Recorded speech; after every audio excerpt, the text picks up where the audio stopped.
I hope you are watching or recording every episode of our brand new Huckabee Today show.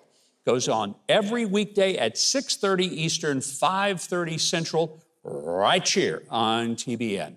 It is a show of common sense conversation about the issues that you and your family face, and then some insights into the why and what to do about them. We're going to continue to bring you our Weekend Huckabee show, Saturday and Sunday, of course, with news and entertainment and music. But now you can watch our daily show as well. We'd love to know what you think about it or this show. And you can send your thoughts at comments@MikeHuckabee.com. Well, one of my favorite features on this show is an occasional trip to what we call our kind of town. We go sometimes out of the way places, usually small towns all across the country. And quite frankly, we come away with the feeling that they really are our kind of town. Well, this past week, Janet and I spent a few days in a place that we heard about when it was featured right here on this show when we told you about Strasburg, Pennsylvania. And we said it was our kind of town. Now, we've been wanting to go and visit ever since we did that feature. And finally, we did so this week. Gosh, we enjoyed our time up in the Amish country in Lancaster County, Pennsylvania. We stayed at a place that we featured on the segment. It's called the Red Caboose Motel. Every room is an actual railroad caboose remade into the most novel hotel room with an incredible restaurant, first-class, state-of-the-art, multi-purpose venue center created from a barn from which we saw a fabulous music show. And then the Sight and Sound Theater nearby, indescribable, but a stunning production of the story of Daniel from the Bible. The technical marvel of the experience, it's second to none in scope, impact, and quality. Hey, we loved our time there and the hospitable people there.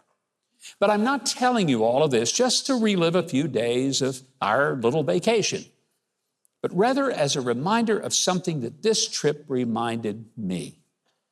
America is not completely lost.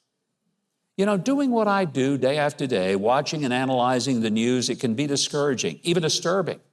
It's kind of like watching the insanity of men saying they're really women and demanding to play women's sports. And then they invade the privacy of teen girls in a locker room. It's crazy. Seeing our federal government shoot an airport executive in the head in Little Rock after crashing down his door at 6 a.m. to simply investigate if he was selling too many guns at gun shows. And that kind of stuff makes us wonder if any rational people are around to intervene in such senseless actions. And then you witness a 75-year-old seriously ill grandmother who just a couple of weeks ago got sentenced to a long prison sentence for protesting at an abortion clinic, all the time while illegal immigrants beat up a cop on the streets of New York, and they get released back on the streets before the cop gets the stitches out of his head. Then there are rioters. They destroy property and vandalize public statues around the White House. They don't even get arrested. But people who did less than that on January 6th of 2021 have sat in a jail without a trial for 3 years. We've got a media that is terminally ill with Trump derangement syndrome. And in doing so, they've lost all credibility. We pay no attention to them. And we face an economy that is destroying the lives of working class families, only to be told by the current president and his acolytes that everything is great and we ought all to be living large. I'll tell you, it's easy to become almost despondent over such stuff. But a trip to what is left out here in what I call real America, quite frankly, that can be just the medicine for people who are losing their optimism and losing their hope for this great republic. You know, I'm not saying our country isn't facing serious, maybe even insurmountable challenges. And we may not even survive the constant attacks by those who hate this country and who think we're nothing but a hateful, racist, fascist land of bigots, white supremacists, and bad people.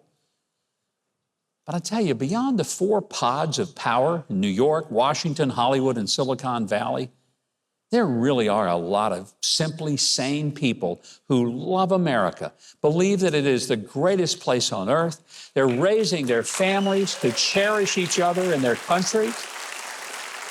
And these are people who work hard every day at their jobs to provide for themselves without demanding that the government take care of them.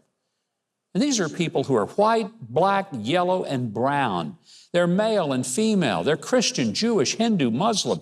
Maybe they're none of the above. Some are rich and some are poor. And many are somewhere in the middle. But they all have one thing in common.